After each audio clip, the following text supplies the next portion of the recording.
Hello everyone. Today's So the following data of the per capita income of different countries in a pie chart. Countries per capita income: US dollar Burundi 160, Pakistan 981, Bangladesh 551, Nepal 484. So step 1 हामीले simple total income निकाल्यौं। त्यसको लागि चाहिँ मैले सबै कन्ट्रीहरुको per capita income जोडिदिन्छु। जोडिसकेपछि 2176 US dollar हुन्छ।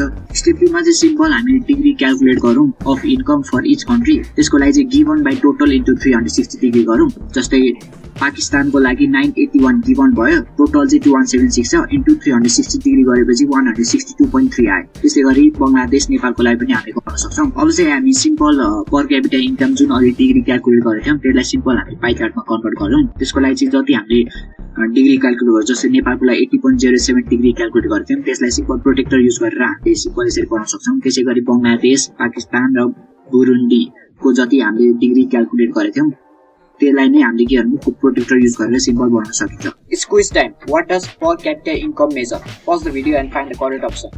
I will show the answer in 3, 2, 1.